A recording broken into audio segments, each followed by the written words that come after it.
Wow, okay. First trundle of the season in this game. First trundle of the season in this game, first Skarner of the season in our last series. It's a day of firsts, Papa Smithy, and I'm very excited to see whether Shy, on his birthday, is going to be able to successfully revive the Jarvan. Sorry, not the Jarvan, the Trundle, like Skarner was successfully revived by Score.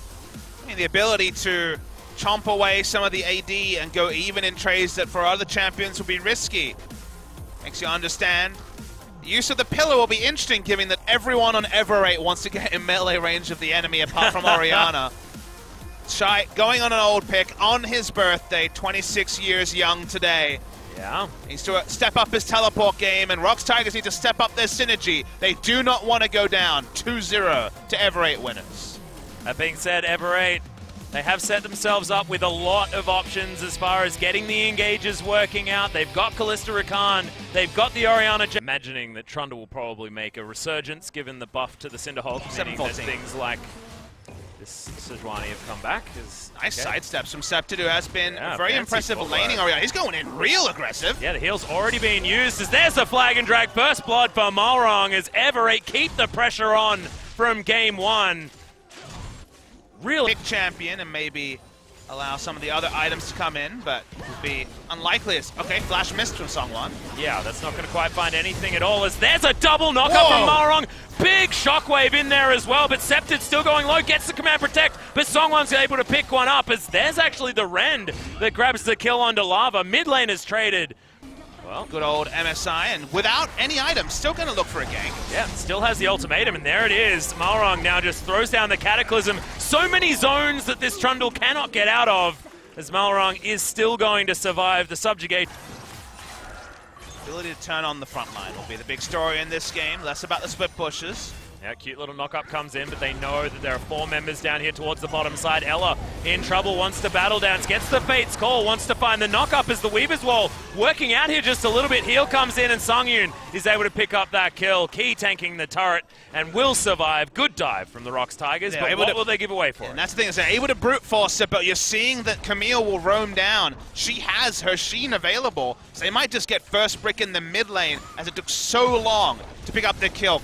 Somewhat increased Everate, even though they are able to move themselves over. Massive fight towards the bottom side of the map. Stun comes down, and that's Songyun picking up yet another kill. Ella should be a follow-up here as he's trying to quickness out. Uses the flash, but immediately flashed after by the Xayah, and that is now 3-0-0 for Songyun, the big carry for the ROX Tigers. That's not what we saw in game one. We mentioned that Songyun and Key should be able to outskill Duel and Ella on the 2v2. Oh, speaking of outskilled, we see now multiple lanes with solo kills, but big win for ROX getting their true carry. Songyun ahead.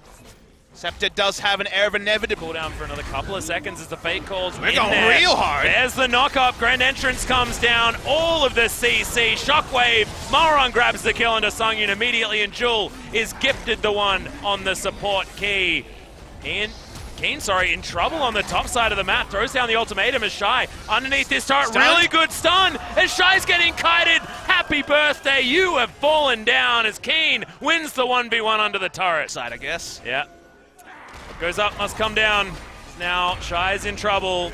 Fate's Call actually comes in immediately after the quickness, which looks hilarious. But Shy, able to get a lot of that health back, but just takes too many sticks. It's going to be ROX trading it for a dragon as well. So kill for kill, dragon should be traded for something. Unless Everate winners run out of minions, which they are going to do. Wait for that minion wave and should be able to take down the outer turret on the top side of the map whilst losing their entire bottom side jungle. Pretty greedy from Malrong to enter this jungle. He shouldn't do that. Yep, sounds like a bad news story. Has to use the flash to get himself out of the way, and I don't know when. Yep. He'll probably build it at some point, I guess, as Lava looking for Sceptid once again. There's a 2-man shockwave, but he gets knocked back, and there's no mana here. Does his very best to move himself out of the way, but you're right, good exhaust. Didn't actually use well. Oh my goodness, but it's going to be ROX peeling this one off. It makes a lot of sense as Key jumps over. They're looking for Keen. He's going to be able to flash his way out, and I'm not sure whether the heal's going to be enough, but my god, he's doing some damage. Lava able to survive through it, and they get the kill on the top laner.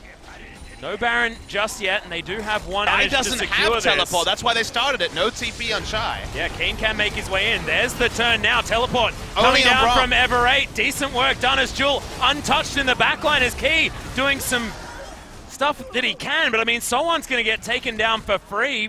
Bristle and Sej just off the board, and now ROX Tigers trying to push things forward. Throws down the subjugate, but remember, there is an Executioner's Calling sitting on Keen. It just doesn't seem to matter, though. Keen is still just trying to kite him away. Weaver's Wall comes in, ultimatum's there, and I believe Keen should actually be able to just picks up the solo kill, and they should be able to get the maximum, as you would say, Papa Smithy. There are tons of sticks in this Baron buff. I don't think a smite's going to mean anything as the Rend does come in. There's a two-man Shockwave, Cataclysm on top of it. So much. The Rend set's now to come in, as it's Scepted that gets a well-deserved kill, and Keen, he's just not even dead. Oh, never mind about that. 3,000 gold now, the lead, and they'll take so much more. This Everate, where have they been? Keen just outplayed Shy, almost killed Lava on the back end. What I want to do here, it might actually be a trade if they go towards this Baron, but Shy does make his way back. Keen just so much damage, can just ignore the Trundle. Still a level lead for Malrong. Let's see if this turn comes. They kind of have to. Yep, Lava going to move in off the backside, can throw down a wall to make things difficult. They should kill the control wall. Yeah. It's giving him vision. Okay, he's just going to jump his way forward. That's going to be the easy steal from Malrong. Not quite sure what was going on in the heads of ROX, but Scepted is going to be taken down. There's still Jewel, though, doing a bunch of work off the back end, and Malrong may even flash his way. Picture in picture, we see the solo kill as well. As the game is possibly getting lost here, as Malrong should be able to stop Key from getting back to base. The Nexus turrets are falling down now, as Keen, in such an incredible series for him, as Jewel sacrifices his life to win the game, as that is the Nexus falling, and Everate winners. Beautiful macro play towards the end, secure the 2-0 over ROX Tigers. And you know it means so much, this team. We already mentioned very young players. It meant so much to Jin Air when they could arrest some of their losing streaks in spring season. We don't know what the future is for Everett. Almost certain to play in the relegation tournament, but that doesn't mean they're going to be relegated. It means that they are struggling, which is very much true. But in this particular series, they heavily outplayed their opponents, the ROX Tigers, in both games. It wasn't a one-game phenomenon. Game 2, their decision-making as